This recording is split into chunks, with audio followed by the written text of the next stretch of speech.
Escute a palavra de Deus com o pastor Heraldo Gueiros. Marcos 8:34 diz assim a palavra do Senhor.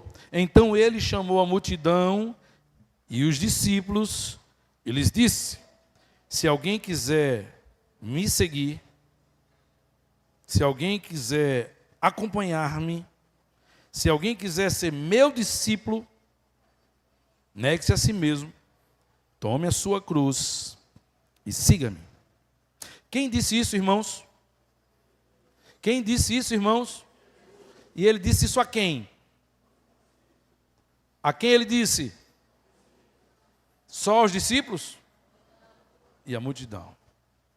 Jesus chamou para si os discípulos e a multidão e disse a esses dois: quer ser meu discípulo? Quer ser meu discípulo? Isso me faz pensar na seguinte pergunta para você nessa noite: o que é que você quer ser no reino de Deus? O que é que você realmente quer ser dentro do reino de Deus? Você já parou para pensar? Pergunta estranha, pastor. Pergunta besta. Pergunta sem sentido. Faz sentido uma pergunta como essa? Tem propósito? Eu perguntar para você: o que é que você quer ser no reino de Deus? Faz todo sentido. Tem tudo a ver com essa cena aqui. Essa pergunta tem tudo a ver com a fala de Jesus. Essa pergunta tem tudo a ver com os ouvintes de Jesus, que eram os discípulos, mas não somente os discípulos, mas também a multidão. Quando eu vejo Jesus perguntar isso aos discípulos, eu percebo, irmãos, e aprendo que você pode ser qualquer coisa que você quiser no reino de Deus. Qualquer coisa. Qualquer coisa. Olhe para aquela multidão que está ouvindo Jesus falar, e você vai ver no meio daquela multidão todo tipo de gente. No meio daquela multidão tinha gente que estava seguindo Jesus porque estava esperando a bênção chegar, o milagre chegar. E quando chegasse o milagre, vida que segue. No meio daquela multidão, com certeza tinha gente que gostava de ouvir Jesus, mas assim, na discrição. Não queria ser visto, não queria ser percebido. Botava 2 túnicas na cabeça, se infiltrava, ouvia mas não queria compromisso. No meio daquela multidão, com certeza, tinha gente que gostava de ouvir Jesus. Não queria segui-lo, mas estava lá porque achava lindo aquelas palavras. Voltava para casa se sentindo bem, mesmo que não seguisse Jesus. No meio daquela multidão, irmãos, tinha gente secreta, X9, gente que acompanhava Jesus aonde ele ia e anotava tudo o que ele dizia, porque estavam tentando levantar questões contra Jesus. Havia em vários lugares planos de morte contra Jesus, e eles só esperavam que Jesus desse uma escorregada, dissesse uma heresia, falasse alguma coisa que dissesse assim: pronto, vamos matar o miserável agora. Falou que não devia. Naquela multidão, gente, tinha todo tipo de gente. Jesus não está preocupado com aquele pessoal lhe seguindo. Jesus não está chateado nem incomodado com aquela multidão seguindo. Jesus não mandou aquela multidão embora. Jesus fez uma pergunta: o que é que você quer ser no reino de Deus? Porque o que você quiser ser, você pode ser. Se você quiser ser só ouvinte, seja ouvinte. Se você quer ser um agente secreto, você ama Jesus, mas não pode dizer isso para ninguém, seja um agente secreto. Se você quer vir para a igreja só para ouvir e depois falar mal, você pode vir também. Você pode ser o que você quiser. Você pode vir atrás de uma bênção. Eu vim atrás de uma esposa. Eu vim atrás de um marido. Eu vim atrás de um emprego. Quando receber, siga o seu caminho. Você pode ser o que você quiser. Não existem critérios que impeçam de você estar na igreja sem compromisso, sem nenhum comprometimento, sem nenhuma exposição pública. Mas Jesus está dizendo: se você quer ser discípulo, aí tem critério. Sou ouvinte, sem critérios. Está esperando a bênção, sem critérios. Não tinha nada o que fazer, o domingo é melhor vir para a igreja, porque tem a cantina depois, sem critérios. Está tentando ver se o pastor vai falar alguma heresia? Sem critérios. Pode vir. Mas se quiser ser discípulo, Jesus deixa claro, irmãos, que ele não veio atrás de qualquer tipo de compromisso, qualquer tipo de pessoa. Ele veio formar discípulos. Ele veio atrás de discípulos. Os olhos de Jesus é para os discípulos. Por isso que ele não fala só à multidão e também não fala só aos discípulos. Ele reúne os dois e diz aos dois: alguém quer de fato me seguir, alguém quer de fato me acompanhar, quer ser meu discípulo, aí não pode ser de qualquer jeito. Para ser discípulo, existem critérios definidos. Para seguir a Cristo, irmãos, ou você entra nesse critério, ou você está nivelado na multidão. Ou você é multidão, ou você é discípulo. A diferença entre seguidor e discípulo é justamente essa. Seguidor segue por qualquer propósito.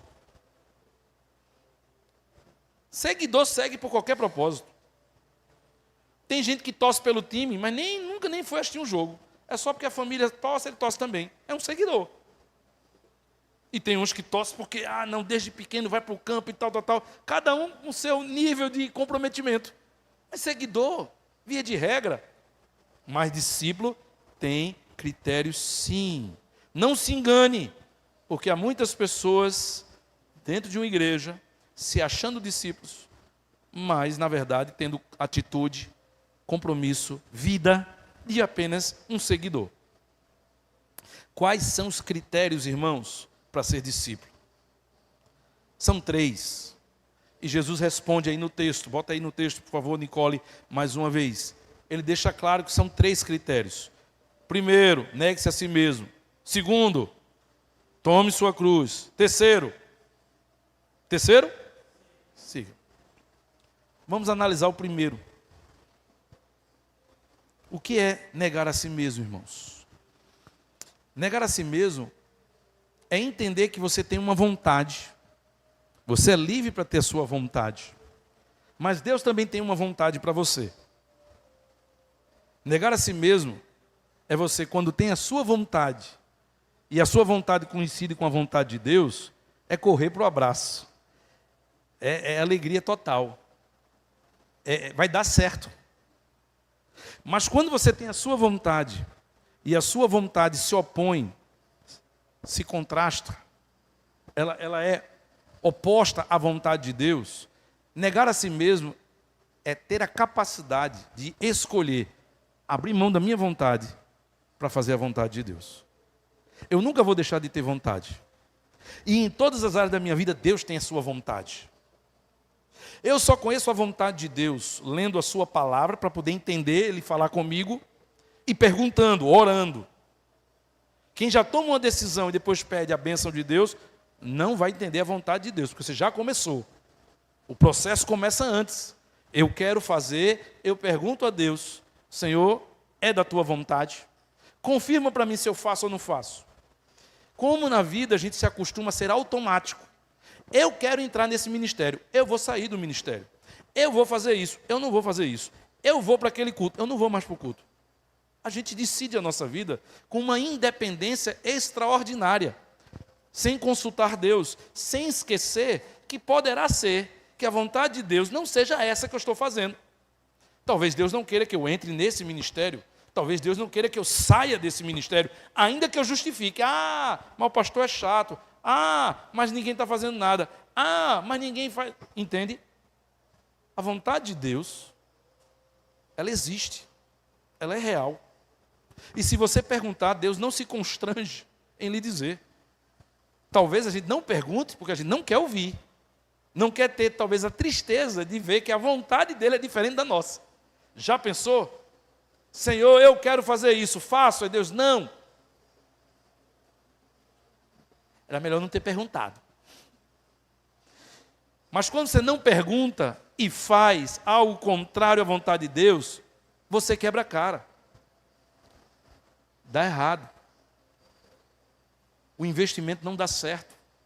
Porque qualquer coisa que eu faça, eu, cristão, você, cristão, você que entregou a sua vida ao Senhor, ok? Você que é discípulo, todas as vezes que você faz alguma coisa contrária à vontade de Deus, você faz só. Todas as vezes que você escolhe fazer algo fora da vontade de Deus, você não está sob a bênção de Deus. Você está se rebelando contra a vontade de Deus.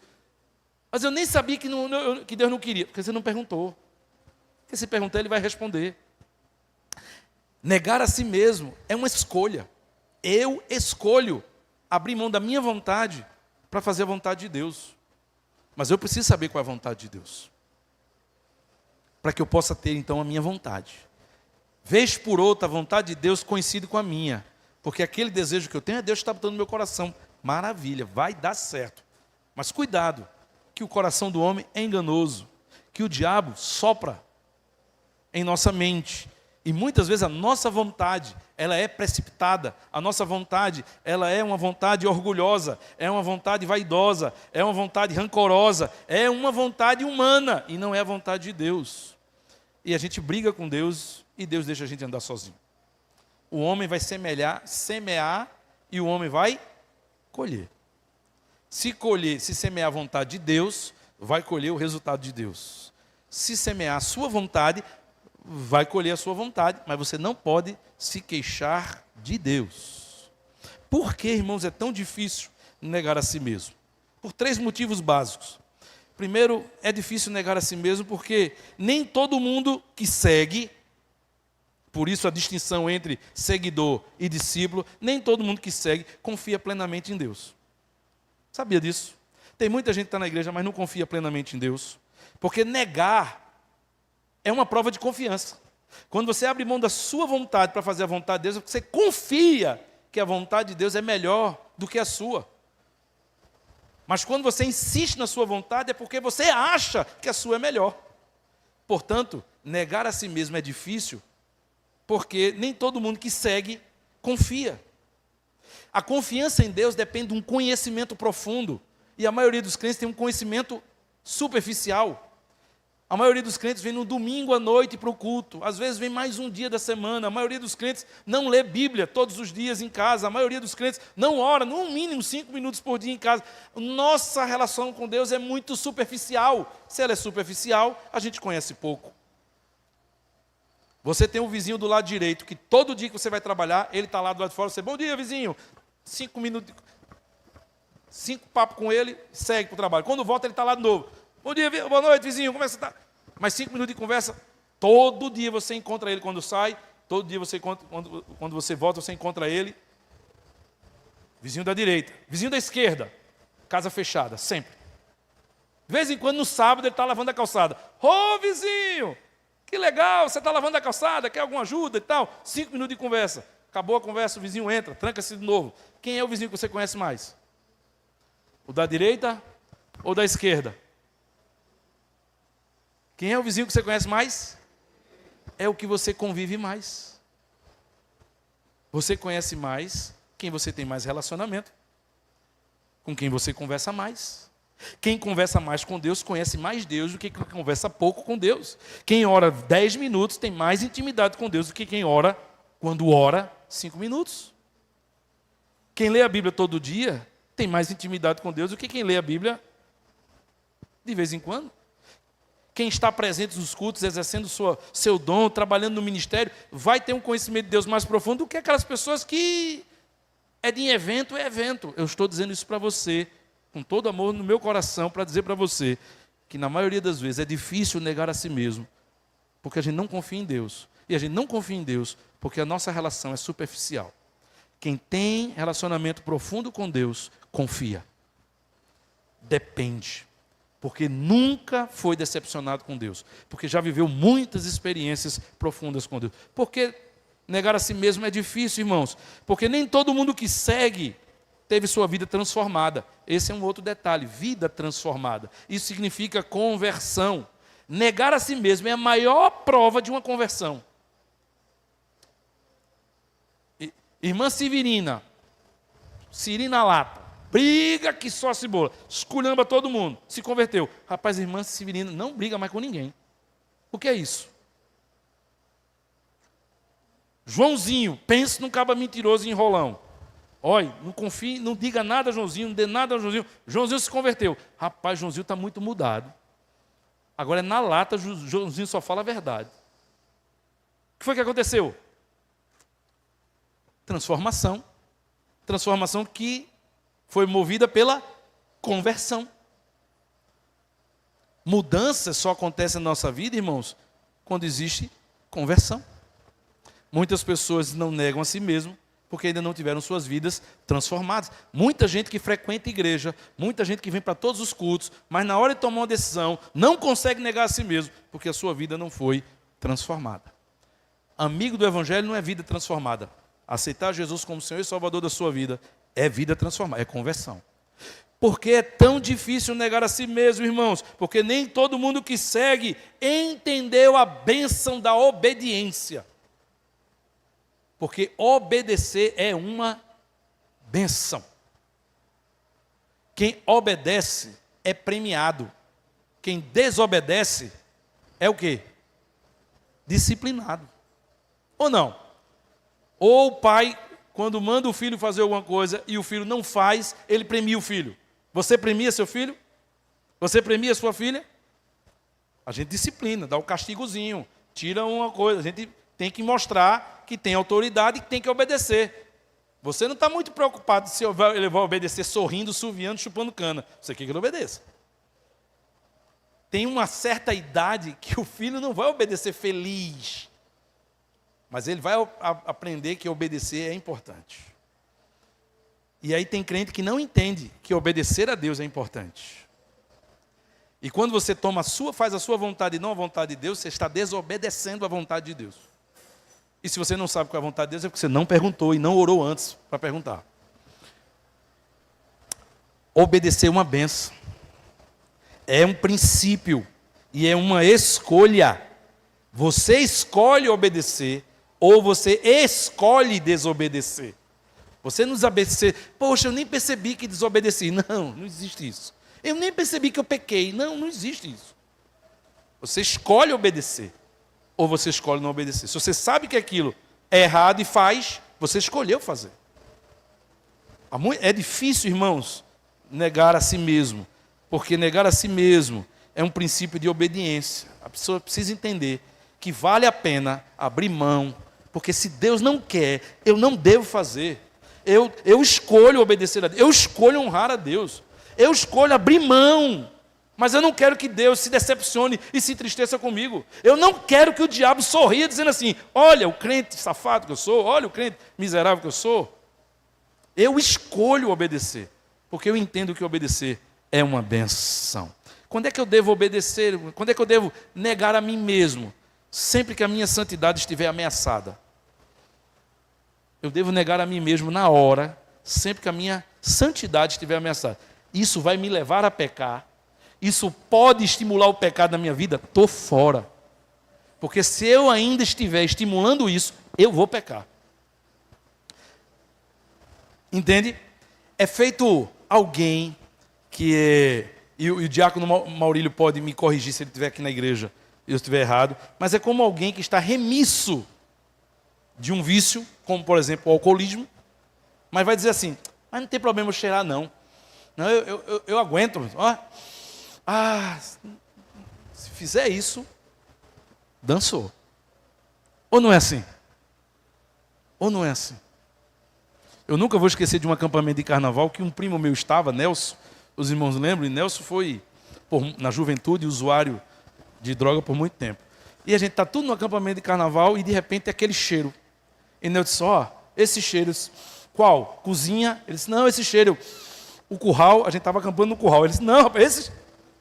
Rapaz, ele percebeu o cheiro de longe, que tinha gente na região fumando. Eu disse, cara, não estou sentindo nada.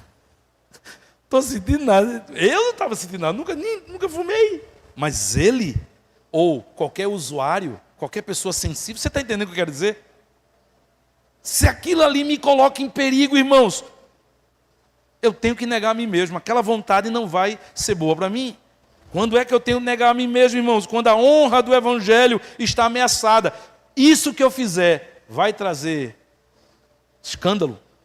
Isso que eu fizer vai trazer mau testemunho. Estou fora. Porque isso vai desonrar o Evangelho.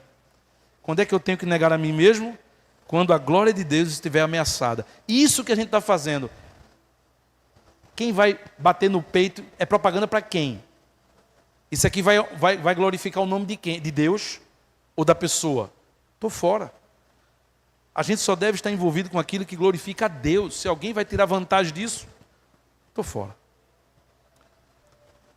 Qual é o primeiro critério para ser discípulo? Qual é o primeiro critério, irmãos? Negar a si mesmo. Olhe para a pessoa que está ao seu lado e diga assim: você é seguidor ou você é discípulo? Seguidor não tem critério, mas discípulo, negar a si mesmo. Segundo critério, irmãos, que Jesus coloca para ser discípulo: tome sua cruz. Isso tem a ver com a nossa missão, irmãos.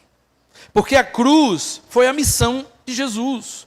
A cruz foi o motivo da encarnação de Jesus. Ele veio ao mundo por causa da cruz.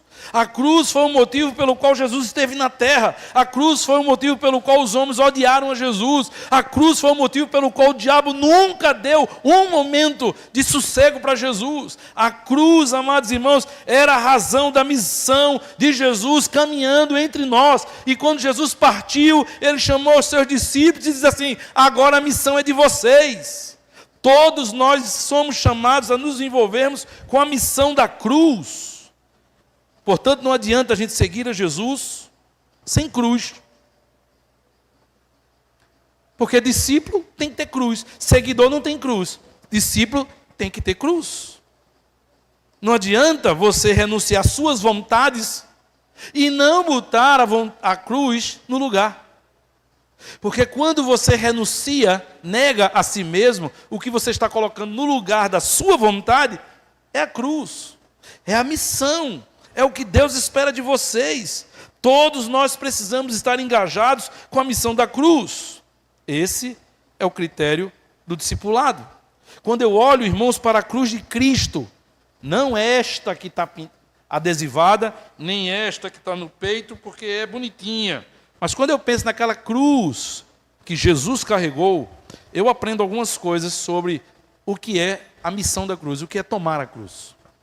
A primeira coisa que eu aprendo que é muito interessante é que às vezes, carregar a cruz pode ser algo solitário a maior parte do tempo.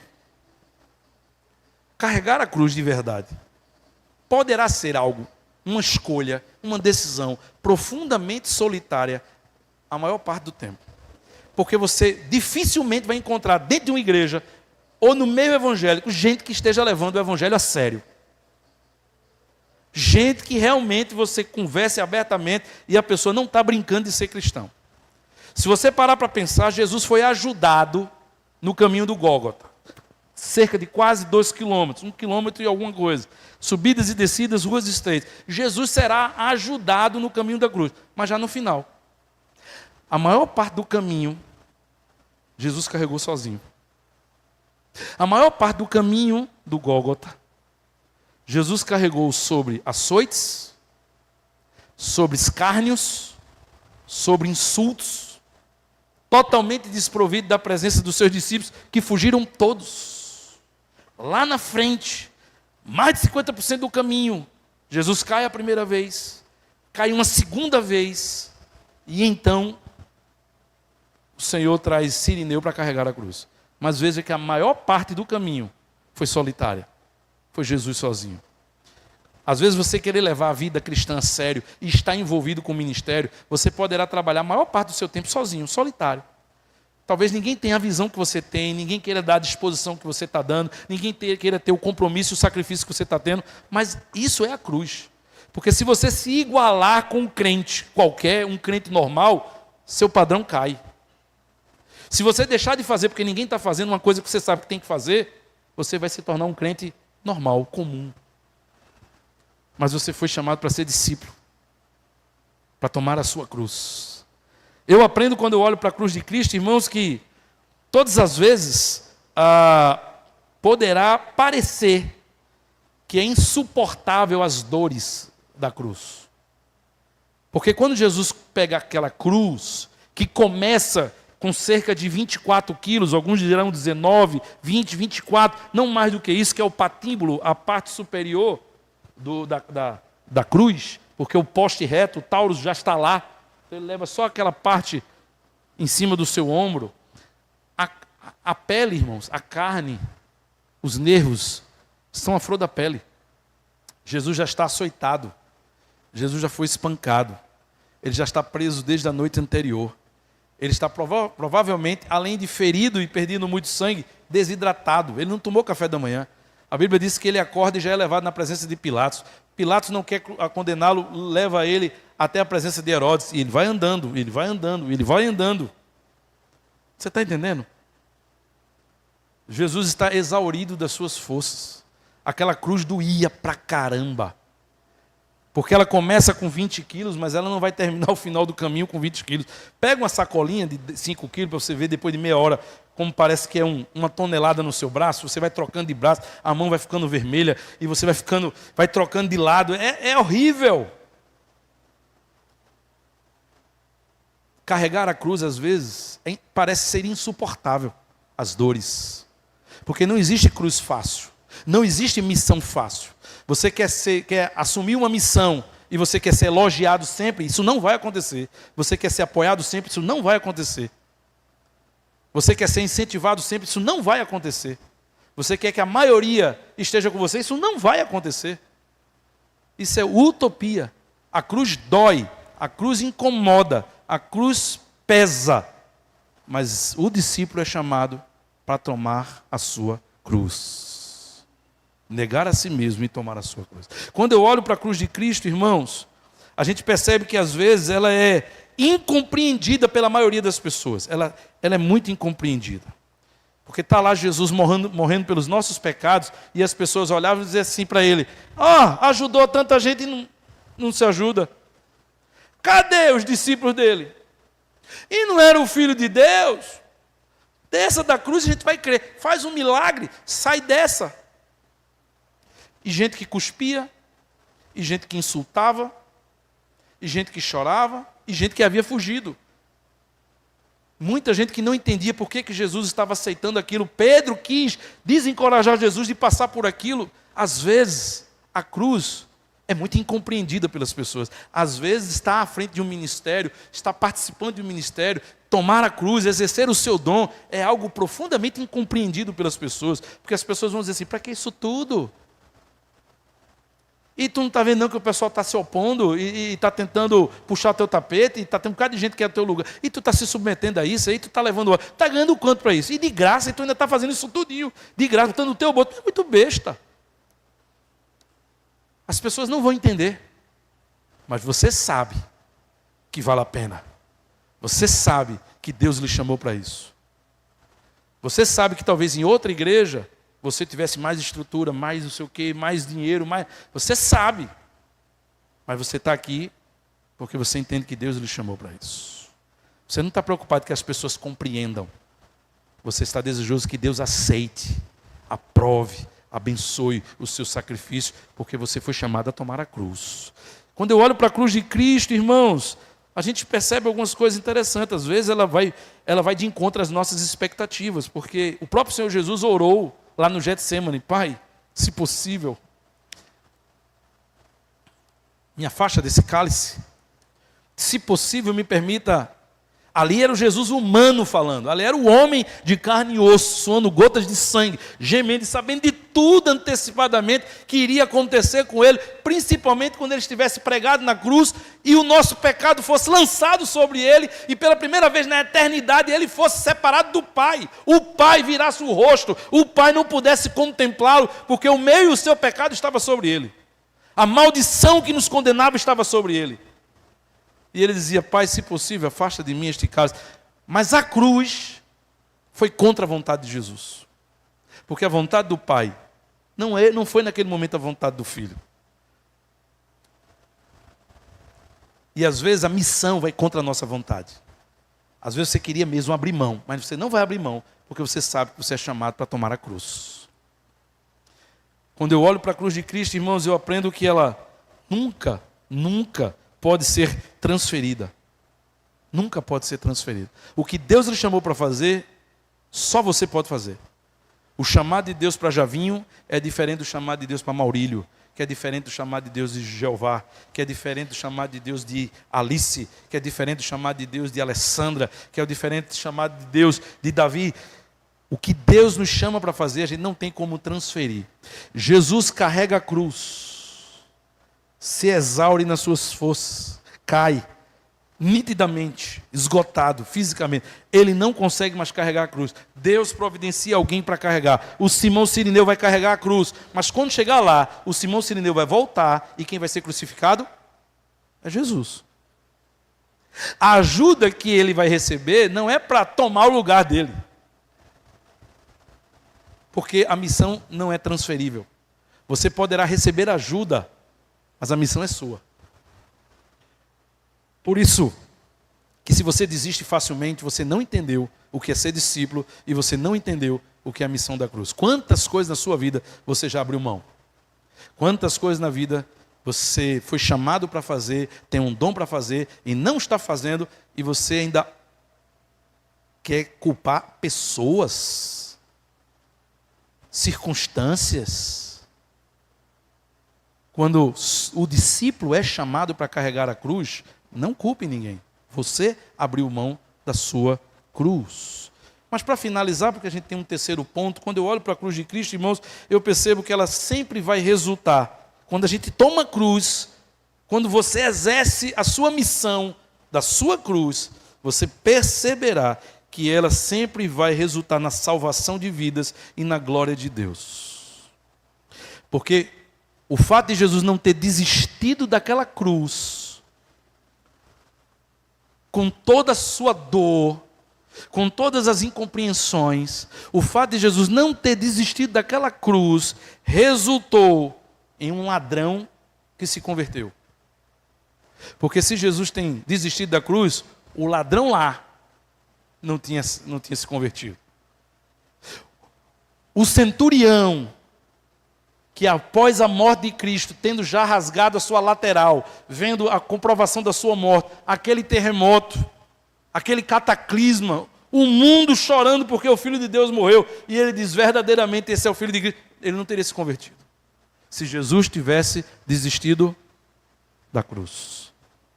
Se Jesus tivesse desistido da cruz, o Cirineu não teria se convertido, porque ele veio para uma festa da Páscoa, arrumado, com sua família. Jesus caiu pela segunda vez na frente dele, o guarda mandou ele pegar, ele pega, a família fica, ele vai, volta. Ele não estava ali por causa de crucificação, mas a história dirá que o Simão se converteu, sua esposa se converteu, seus filhos se converteram, todos se transformaram em discípulos de Jesus. Quantas pessoas foram salvas porque existiu a cruz e Jesus não desistiu dela? A sua missão é linda. E ela vale a pena todo o sacrifício, porque ela vai sempre resultar em salvação de vidas e na glória de Deus. Exceto quando você desiste dela. Quando você desiste dela, você deixa de ser discípulo. Você vira seguidor de novo. Mas Jesus está perguntando, quem quer ser meu discípulo, negue a si mesmo. Qual é o segundo? E o terceiro? E siga. Estou terminando, irmãos. O siga-me tem a ver com ação e comprometimento. A expressão siga-me, ela também poderia ser traduzida da seguinte forma: faça o que eu faço, faça o que eu fiz, faça como eu fiz, me copie, reproduza o que eu fiz, seja igual a mim, dê continuidade ao que eu estou fazendo. Ou seja, siga-me tem a ver com ação, tem a ver com comprometimento, com envolvimento, em botar a mão na massa, em arregaçar as mangas, em não só ouvir o que eu estou pregando e balançar a cabeça e assim, é verdade, é verdade, é verdade. Hoje o pastor, é verdade. E aí você vai voltar para casa, e isso não vai mudar a sua vida. Então você não entendeu o que é o siga-me. Porque o siga-me tem a ver com atitude, tem a ver com ação, tem a ver com comprometimento. A partir de hoje vai ser diferente. Isso aqui não agrada ao Senhor. Isso aqui não agrada ao Senhor. Não quero mais. Essa amizade não agrada ao Senhor. Vou deletá-la. Atitude. Estava afastado disso, vou voltar. Deixei de fazer, vou voltar a fazer. Estava sendo negligente, não serei mais. Não estava lendo a Bíblia, vou voltar a ler. Siga-me. Tem a ver com atitude, ação. Você nega a si mesmo, assume a sua missão e não faz nada. Siga-me. A sua vida, irmãos, ela não é eterna. Eterna ela só é no céu. Sua vida aqui na terra ela é passageira. 20 anos, 30 anos, 50 anos, 60 anos, 70, 80 anos, a Luiz Ferreira, 80 anos. Mas sua vida não é eterna. Ela vai acabar. Assim como a de Jesus acabou, assim como as dos discípulos acabaram, a sua também vai passar. Então você tem pouco tempo. Se você se converteu na juventude como eu, mais tempo. Mas se você já se converteu adulto ou velho, quanto tempo de vida ainda lhe resta? Nós não temos a vida toda, irmãos. Nós temos pouco tempo. Portanto, nós precisamos aproveitar o tempo que nos resta. O crente não pode ficar a vida toda sem o siga-me. Ele não pode passar a vida toda só enriquecendo e trabalhando e estudando e fazendo o que ele quer, mas não fazendo o que Deus espera dele. O tempo está passando e não volta. Há oportunidades que não voltam. Se depois de conhecer o Evangelho, a sua prioridade ainda continua sendo as suas conquistas na terra, você ainda é um seguidor. Você não entendeu o que é ser discípulo. E tem mais. Você pode ficar rico na terra, mas vai ser infeliz. Você pode se tornar uma pessoa rica, mas você vai perder o céu. Porque seguidor não herda o céu. Só quem herda o céu é discípulo, que nega a si mesmo, toma a cruz e segue. Então você pode ser uma pessoa rica, famosa, poderosa, alcançar tudo o que você quiser na terra e vai ser pobre para Deus. Continuará pobre e miserável para Deus, infeliz, porque a riqueza do mundo não traz felicidade. O pobre se suicida, o rico também. O pobre se no estresse toma Rivotril, o rico também. Então não é o dinheiro que traz felicidade, não é a ausência de doença ou a doença que traz tristeza ou felicidade. Não é felicidade, só quem pode trazer é Jesus em nossas vidas. Porque a prosperidade de Deus é diferente da prosperidade do mundo. A prosperidade do mundo depende do seu esforço. Então trabalhe, se esforce. Porque você só ganha o que você produz. É a prosperidade do mundo. Mas a prosperidade de Deus não depende somente do seu esforço. A prosperidade de Deus também depende da sua fidelidade e do seu serviço ao Senhor. Porque quando você é fiel e também toma a sua cruz e serve, aí Deus lhe recompensa. Aí Deus lhe abençoa. Aí Deus lhe faz ser mais inteligente do que os outros.